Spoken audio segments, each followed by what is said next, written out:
evaluation. I've sort of replied to it in some sense. And I'm still waiting for a small write-up from each of you. Okay. So please do that. And let's see how it goes. So let's see how it goes. So are there any questions from last time? What have we done? Okay. Weierstrass's elliptic function, P function. Okay. And it tells you that basically every elliptic function is of that kind, some rational function in the P, Weierstrass's P function. Okay.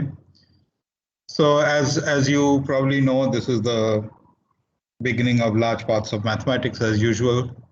In fact, everything we are doing is the beginning of large parts of mathematics.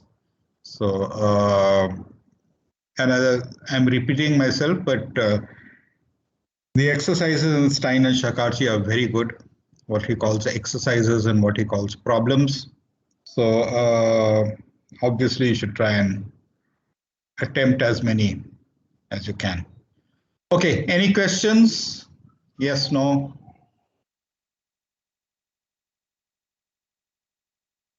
No questions. So I can start.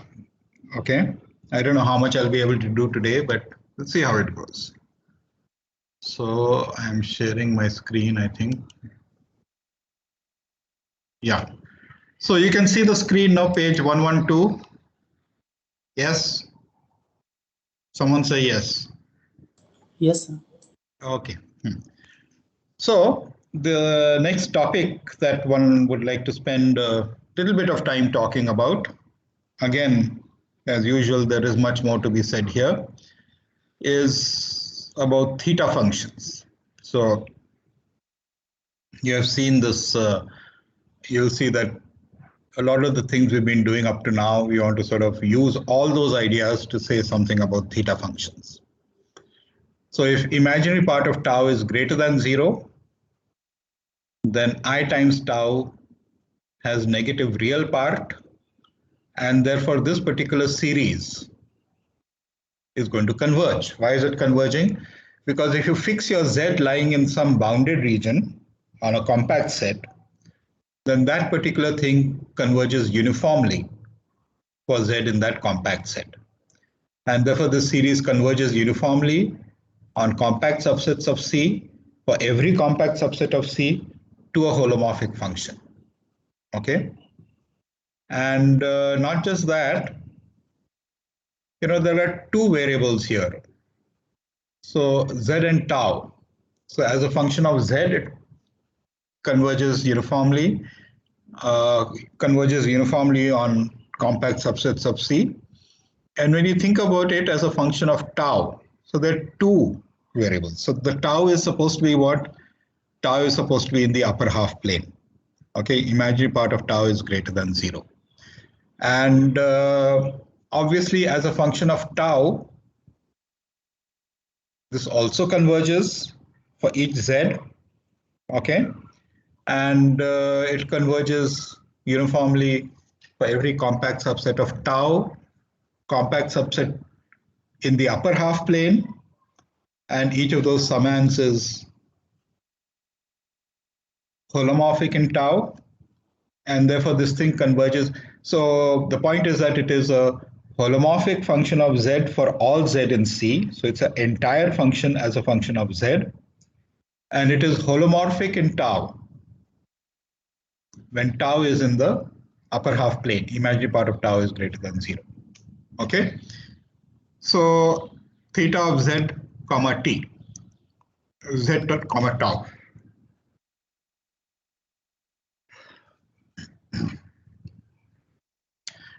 If you in particular put z equal to 0, okay, you'll get summation e raised to pi I n squared tau. This function is also important. We'll see this in a little while. And if you put z equal to 0 and tau equal to it, then what you get is summation e raised to minus n squared t. So these functions are also quite important. What properties does this theta have? So I've just told you this, that theta is entire means it's holomorphic for all z in C. And as a function of tau, it is holomorphic as a function of tau for tau in the upper half plane. Okay, and I've just explained this proof of, so there are these 4 properties that we have.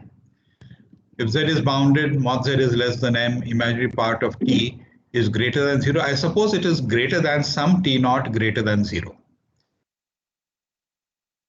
Okay, the point is that it is bounded away from 0. The imaginary part of t is bounded away from 0 is what I first want to do for each t naught greater than 0.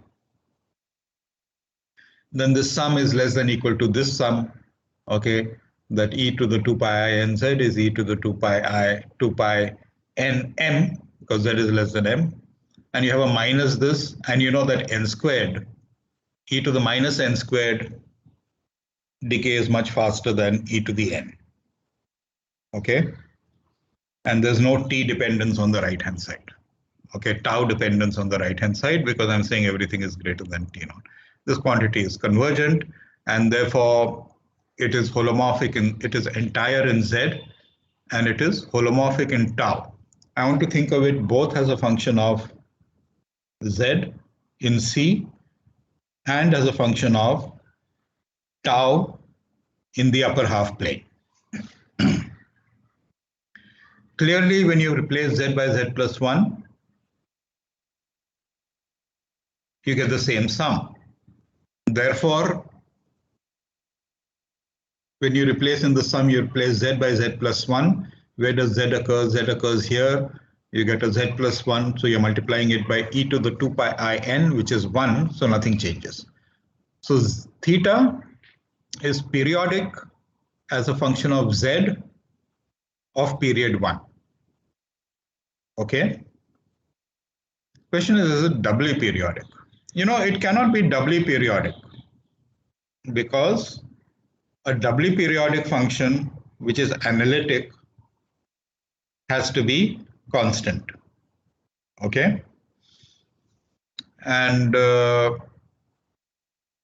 this quantity, so the point is that what happens when you translate it by tau?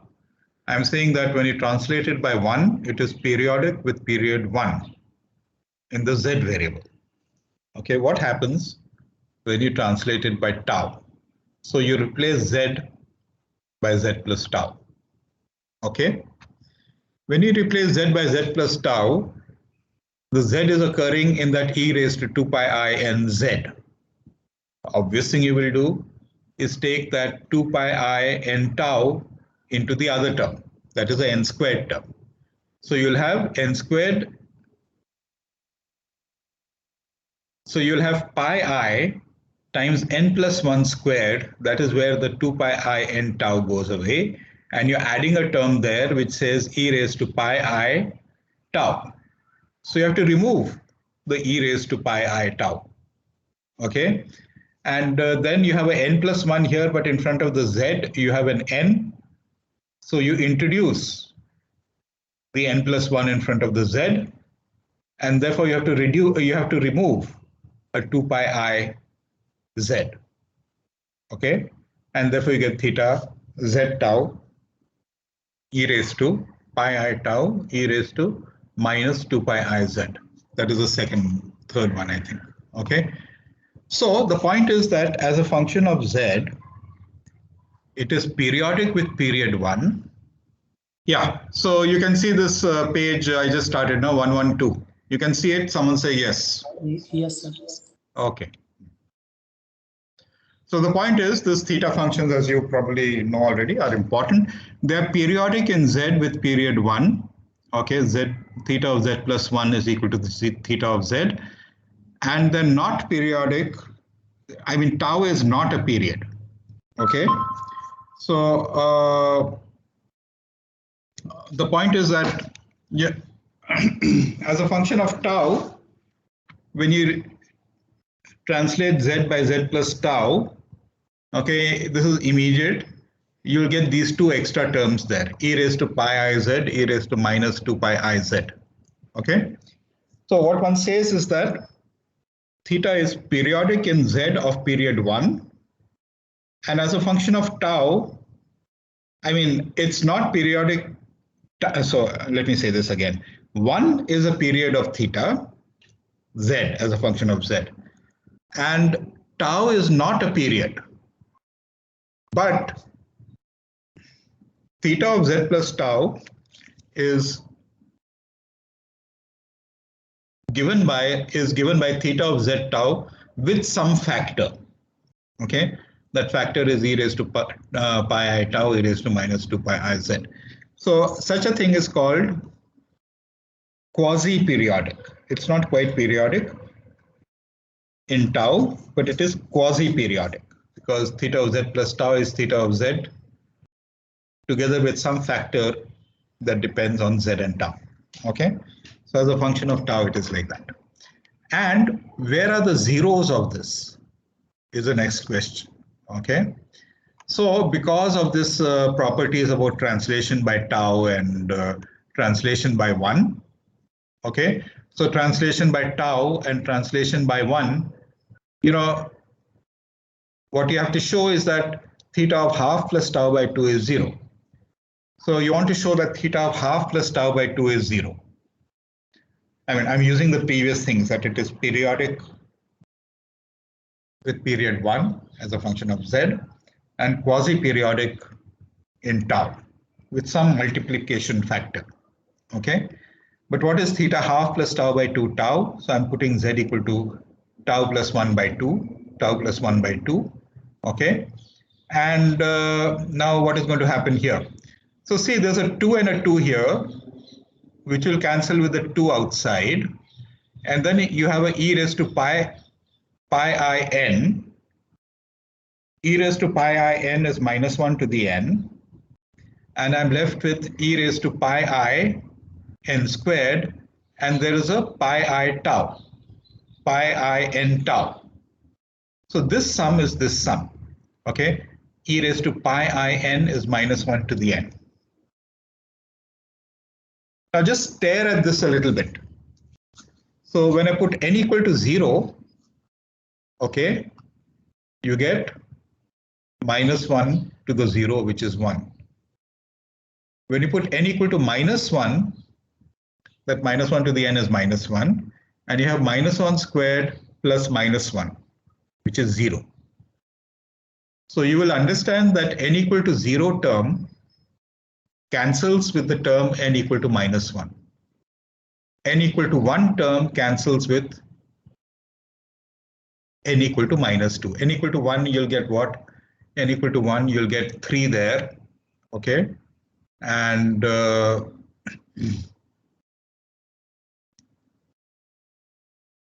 n with minus n minus 1. Okay. And minus 2 squared, that is 4, minus 2 is 2. So when you stare at this long enough, you will understand that n equal to 0 cancels with n equal to minus 1, n equal to 1 cancels with n equal to minus 2, n equal to n cancels with n equal to minus n minus 1, because minus n minus 1 squared plus minus n minus 1 is n squared minus n, and minus n minus 1 have opposite parities. If one is even, the other is odd. And if this thing is odd, then the other is even. Okay, so that minus 1 to the n, that business will change signs. So you can cancel the terms there. Okay, I hope this is clear. This is very elementary things with theta functions. Okay, so I know that theta functions now satisfy these properties. It is entire, it is periodic with period 1. As a function of tau, it is quasi-periodic with this particular factor. And the zeros are exactly at the points 1/2 plus tau by 2, translated by elements in that lattice. Remember, this is the same lattice that I had when I was talking about elliptic functions.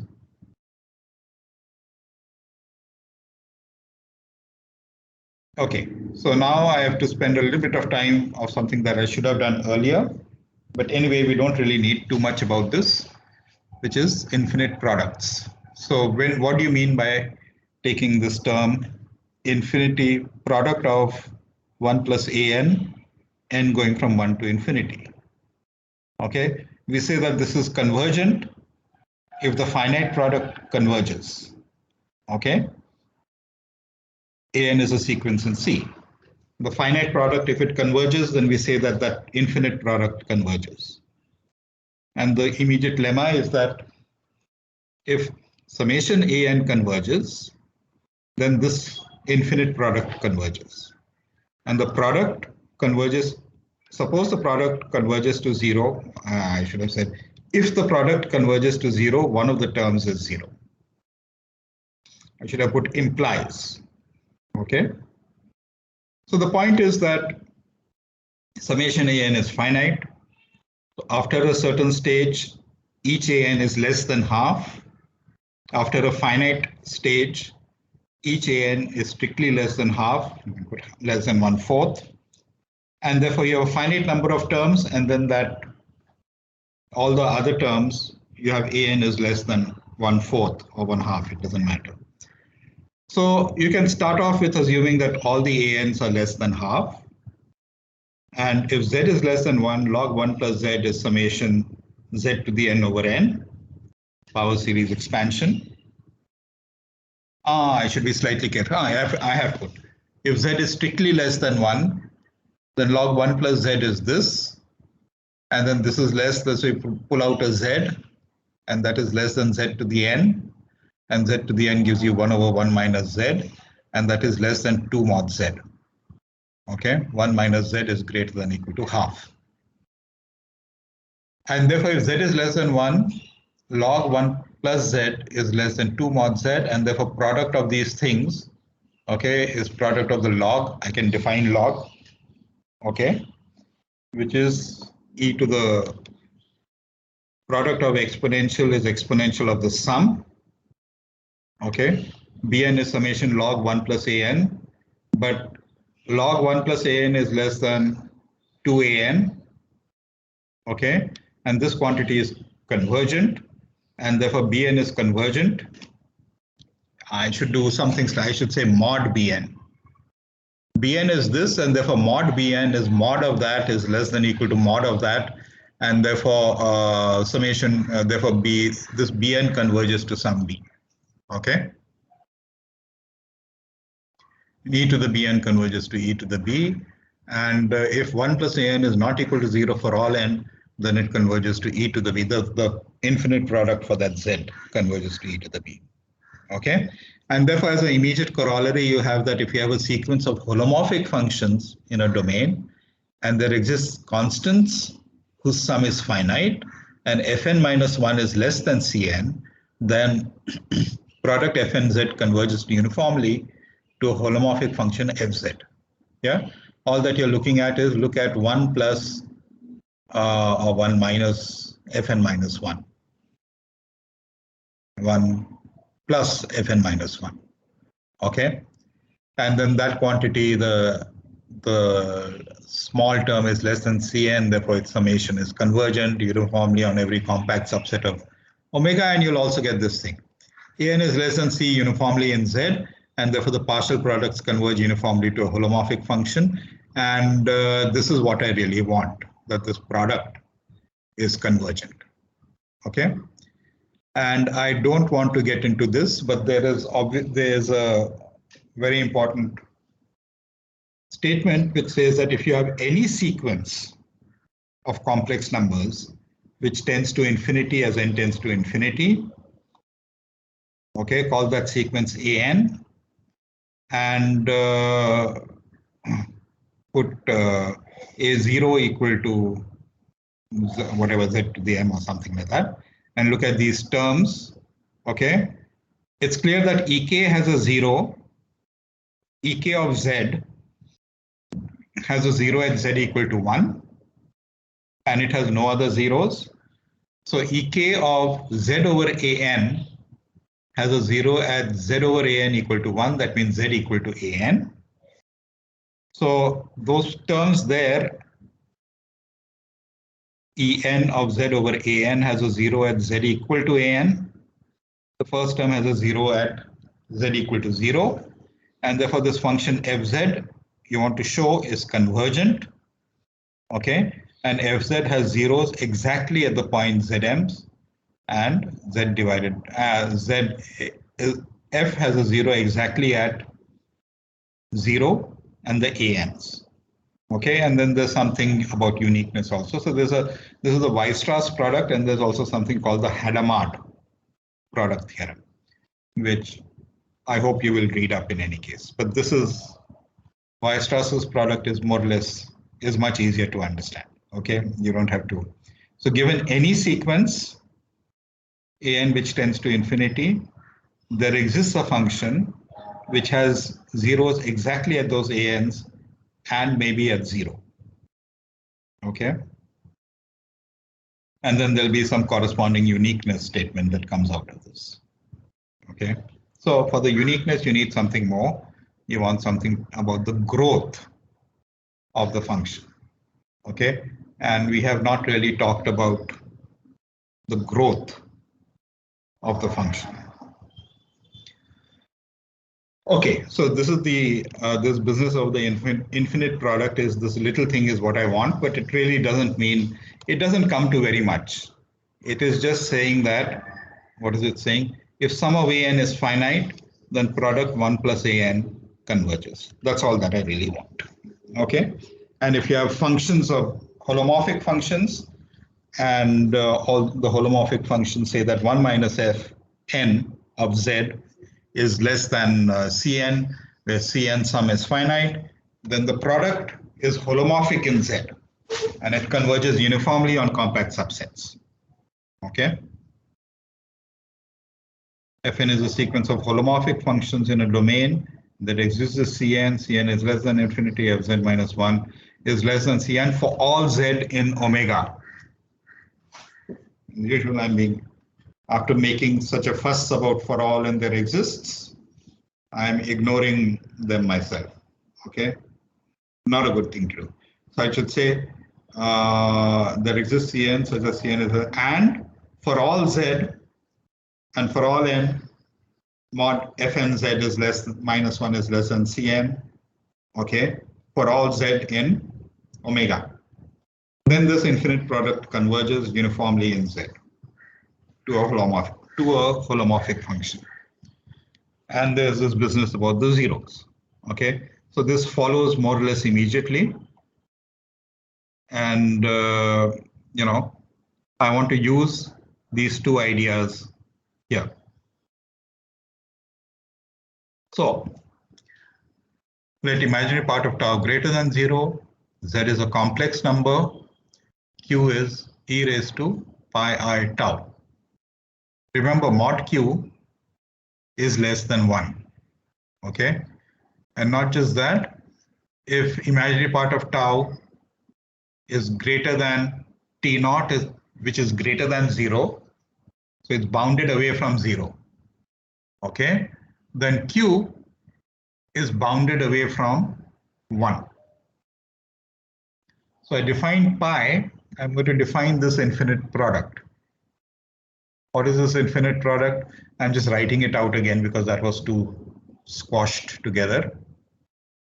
Pi is 1 minus q to the 2n multiplied by 1 plus q to the 2n minus 1. Q, remember, is e raised to pi I z into 1 plus qn to the 2n minus 1 into, so there's a plus e to the 2 pi I z there, and there's a minus e to the 2 pi I z in the third factor. So the first statement is that this product, okay, this product is convergent, okay, as a function of z. Why? Because look at this term, 1 minus q to the 2n, that is that q to the 2n is less than something which is summable, okay. Imaginary part of tau is greater than 0. So you suppose that imaginary part of tau is greater than t0, which is greater than, there's a mistake here. This is greater than 0. That 1 should be a 0. Imaginary part of tau is greater than 0. So if imaginary part of tau is greater than t0 is greater than 0, then Q is less than e raised to pi t0. There's a mistake there. Okay. Q is less than e to the minus pi t0. I hope you're making a note of all these mistakes in the notes. So there, the point is that Q is, where is Q? Q is pi I tau, okay? And imaginary part of tau is greater than 0, okay? So this should be a minus if imaginary part of t is equal to t0, which is greater than 0, then mod Q is less than or equal to e raised to minus pi t0, which is less than 1. And therefore this series converges. So both this series q to the 2n and q to the 2n minus 1. I have to be slightly careful with this other term, okay, because I'm looking at it as a function of z. So I must have that in this first part, I must look at the usual story. I must keep z in a compact region, in a bounded region, okay? And then I will have that e raised to, so it's okay, I'm saying that later. Q to the 2n minus 1 is less than 1, and therefore this series involving the q's will converge. So what is the theorem? So let me remind you of what we have proved for theta functions. So for theta functions, we have proved that theta is entire in z, holomorphic as a function of tau. Theta of z plus 1 is theta of z. Theta of z plus tau is theta of z with this factor. And theta of z tau is equal to 0 at 1/2 plus tau by 2. Plus translates by elements in the lattice.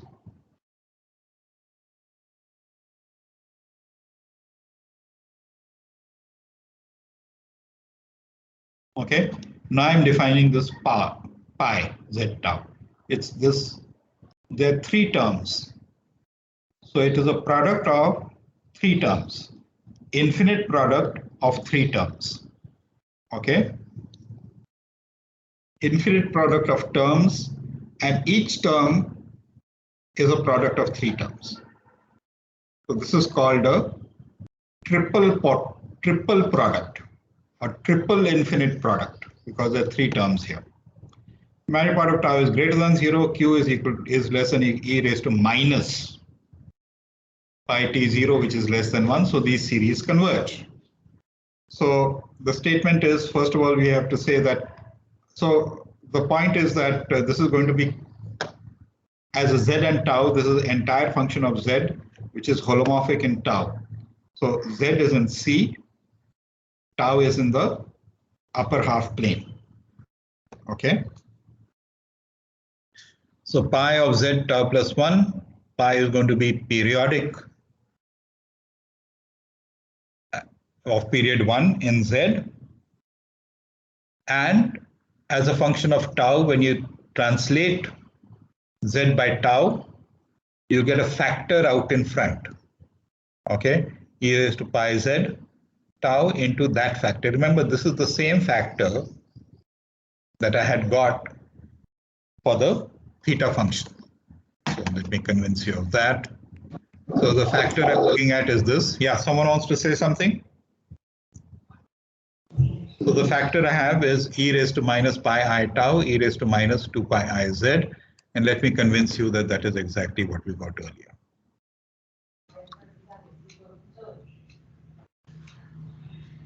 E raised to minus pi I tau, e raised to minus 2 pi I z. This is exactly the same factor for theta.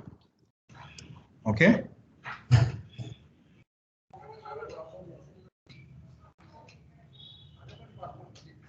And pi is 0 for z equal to half plus tau by 2 plus translates by that element in that lattice. And each of these are simple zeros and there are no other zeros. Okay. So why is the first thing true? The fact that it is holomorphic in z and holomorphic in tau. So here again, I've said the same thing here, but the point again I should say is that you first want to restrict Z to a compact subset. Okay? That means Z is going to be bounded. The moment Z is bounded, this product is going to be converged. It is going to be uniformly convergent on compact subsets of C, Z in that compact subset. And therefore, for each compact subset, this is uniformly convergent to a holomorphic function. And therefore, the whole thing, the whole of C, it is holomorphic. Okay, because it is uniformly convergent on each compact subset. Very good. As a function of tau, okay, Q is that tau dependence there. And it's clear that this thing is also uniformly convergent for, if you fix your Z and this quantity is uniformly convergent as a function of tau, because you take tau to be in any compact subset of the upper half plane, and this thing is going to be uniformly convergent. So tau is pi of Z tau is an entire function holomorphic in tau for imaginary part of tau greater than 0. Obviously, when you replace Z by Z plus 1, there's no Z here in the first factor, there's a Z in the second and the third factor. And when I replace Z by Z plus 1, all that is happening is that e raised to 2 pi I Z is replaced by e raised to 2 pi I Z into e raised to 2 pi I, which is 1, so nothing changes. So it is periodic in Z of period 1. What happens when you translate it by tau? Okay, when you translate it by tau, you just look at those terms. There's no tau in the Q. There's no tau in the Q. Z gets replaced by Z plus tau. Z gets replaced by Z plus tau. Okay, so what I want is I want to look at how is it related to pi Z tau. So if you look at what pi Z tau is, okay, this is e raised to 2 pi I Z, and there's just there are these extra terms, okay, or there's a term which is not existing in pi Z tau. That term is this term from here, okay, Q inverse e raised to minus 2 pi I Z. And there is a term, you see, the point is that here what is happening is that e raised to 2 pi I tau and 2n minus 1, Q is pi I tau. So this tau from here, I can shift into the Q. The tau from here, Z plus tau, again, I can shift into the Q. Okay. And then I have e raised to 2 pi I Z, e raised to minus 2 pi I Z. But when you're shifting that into Q, there's some terms that you have to adjust. And if you just write this down and think of what you have to adjust it exactly by that term. And this term is the right-hand side. Okay, why? Because 1 plus x over 1 plus x inverse is equal to x. What is x? X is Q inverse times this. Okay, which is what you had to prove. So this is also immediate from the definition of the pi. Okay. Now I want to look at zeros. Okay. So an infinite product is 0 only if one of the terms is 0. That is what I had said earlier. Yes. Now there are 3 terms there. 1 minus q to the 2n, that is my first term. This is never 0 because q is strictly less than 1. So where are the zeros of this, the next factor? 1 plus q to the 2 n minus 1 e raised to 2 pi I Z. So this vanishes when q raised to 2n minus 1 into e raised to 2 pi I Z is minus 1. That means e raised to pi I tau into 2n minus 1, that is my q, e raised to 2 pi I Z, which is e raised to pi I, and therefore this says that 2n minus 1 okay, 2n minus 1 into tau plus 2z must be congruent to 1 mod 2. That means z must be congruent to, you divide everything by 2. So you get z must be congruent to 1/2 plus tau by 2 plus n tau minus n tau mod 1. And similarly, the other thing is z must be congruent to n prime tau mod 1. And this tells you that they're exactly the zeros that we are looking for. And then the reason we are spending time talking about this is that we have this theta of z, okay? And I have this pi of z. And my claim is that theta of z is equal to pi of z. Theta of z tau is equal to pi of z tau. Okay? Why? So what do? I divide one by the other and look at it as a function of z. The poles of this, the zeros of the denominator cancel with the zeros of the numerator. Okay? And this function is periodic in z of period 1. Fz plus 1 is fz. And fz plus tau, that means theta z plus tau, is theta z into a factor. And pi of z plus tau is pi of z into the same factor. So those two factors cancel each other out. So f of z is a function which is periodic in z of period 1 and is a function which is periodic in z of period tau. So fz is a holomorphic doubly periodic function, okay, and it has no further zeros. It's non-constant. The holomorphic doubly periodic function must be constant. That constant can depend on tau, okay? So I'll have fz is equal to some constant. The constant can depend on tau, okay? And this is a lemma which I'm not going to do, but I hope you will see its proof that that constant as a function of tau is in fact 1. Okay? So fz is equal to 1. That means theta z is equal to pi of z. So this particular thing that the constant is 1 requires a little bit of work, but not too much.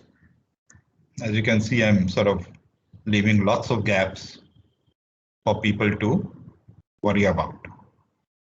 And therefore, when you evaluate this at z equal to 0, okay, theta of 0 tau, this was one of the functions that I was thinking about. You just put z equal to 0, you get 1 minus q to the 2n, q to the 2n minus 1 squared. And this is also going to be needed a bit later on. And in fact, this is actually tells you another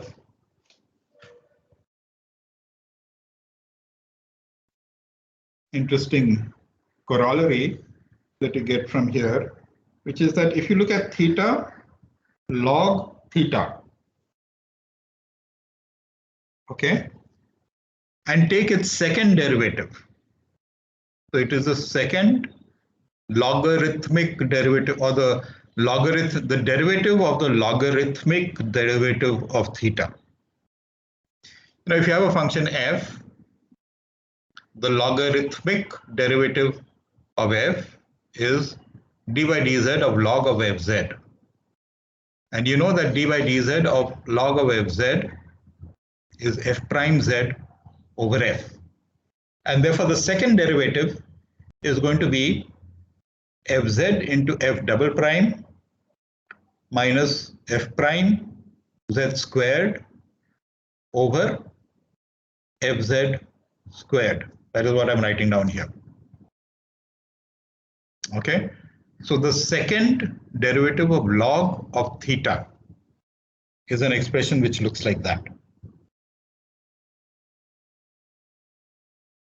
And what you have to convince yourself is that, you see, I have something about what happens when you translate things z by 1. When you translate z by 1, you get theta. When you translate theta double prime by 1, you get theta. So this function that you have on the right hand side is periodic in z with period. Periodic, it has period 1 in z. Okay, it has poles. Where does it have poles? It has poles at the zeros of theta, z, tau, which you know in the fundamental parallel, in the fundamental region, the zeros are at half plus tau by 2. So this thing has a double pole at half plus tau by 2. Okay, and you can show that this function is also periodic as a function of tau. Those factors that you have cancel each other out in the numerator and the denominator. So log theta z tau double prime is an elliptic function of order 2. It is meromorphic. It has only isolated poles, finite number of isolated poles in every finite region. Okay, and it is periodic with period 1 and tau. Okay, therefore this is a elliptic function of order 2 with a double pole at half plus tau by 2. Okay, inside that fundamental region. Fz plus 1 is Fz, Fz plus tau is, so I have to be slightly careful here. Fz plus tau is Fz plus minus 2 pi I, and therefore this is, so I should be slightly careful. I shouldn't say that Fz is periodic, but when you take this derivative, okay, when you take one more derivative here, f prime of z plus tau, you do get something that is periodic. So f prime z is doubly periodic and f prime has a single pole and this double. So this is very easy to see. Okay, so therefore this thing on the right hand side is an elliptic function with a double pole at 1/2 plus tau by 2 in the fundamental domain. Okay, so I should have been slightly careful. Fz plus tau is Fz plus this factor, and therefore it's an elliptic function. Which elliptic function is it? So it turns out that it is actually the Weierstrass's elliptic function translated by 1/2 plus tau by 2 plus some constant which depends only on tau. Okay, and this constant depends on the derivatives of theta at 0 at some particular point and the second derivative of theta at 0 for z equal to a particular point. Okay, so this is actually telling you that there is a non-trivial or a deep relationship between the Weierstrass's p function and the theta function. Some log business going on. And I should tell you this also, you know, this formula that the second derivative of the log of a theta function. Okay, this formula, you may not believe it, this particular object arises very often in what are called completely integrable nonlinear dynamical systems. Okay, so these are completely integrable. Whatever I mean by completely integrable, infinite dimensional dynamical systems. There's some, so I should say this again. They are completely integrable evolution equations. Okay, so there's something about evolution equations and complete integrability and okay, all kinds of things that where this formula, where one is worried about the second derivative of the log of a theta function. Okay. So those of you who have heard about this, I hope someone is worrying about this and during your PhD. There's something called the classical example is the KdV equation. It's called the Kurtevig-de Vries equation. Okay. And the solutions of the KdV equation which are given by this. Okay. And another example is there is these things called the nonlinear Schrodinger equation. Solutions to the nonlinear Schrodinger equation can be expressed as log of a theta function and take its second derivative. So this log of a theta function, its second derivative, is in fact something that is quite important in very different areas in mathematics. Okay. So I should probably add here also that, see, we're talking about elliptic functions, namely Weierstrass's P function, for example. And we know that Weierstrass's P function satisfies an equation of the type y prime squared is equal to y minus e1 into y minus e2 into y minus e3. So y prime squared, we have done this, huh? I have told you that p prime squared is equal to p minus e1 into p minus e2 into p minus e3. So p prime squared is a cubic in p. So elliptic functions are like this. P prime squared is equal to a cubic in p. Okay. What about, so it turns out that these kind of things are called elliptic functions. And you can also talk about what are called hyperelliptic functions. What are hyperelliptic functions? They will be p prime squared is equal to a fifth order polynomial in p. I shouldn't call it p, I should call it y prime squared is equal to y minus e1 into y minus e2 into y minus e3 into y minus e4 into y minus e5. And this will correspond to tori of higher genus, whatever one means by that. Okay. So this particular business, elliptic functions are y prime squared is equal to a cubic in y. Similarly, you can have y prime squared is equal to a quintic or a power 7 thing. And these turn out, and you could also have something which is infinite degree on the right hand side.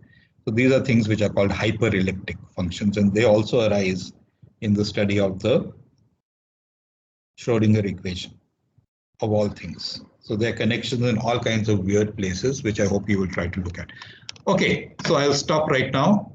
So let me, what do I want to do? First thing I must do is go back here. What happened? Yeah. Okay, so I will continue with this next time, and hopefully you will have, more things later on as we go on. So there are connections of this, the second derivative of log of a theta function being an elliptic function. This kind of thing has connections in very non-trivial connections in what are called nonlinear, completely integrable evolution equations. Okay, so anyway, that is just talk in some sense. You need not worry about it, but I hope someone will worry about this a bit later on. Okay. Okay, so I should stop here. Any questions?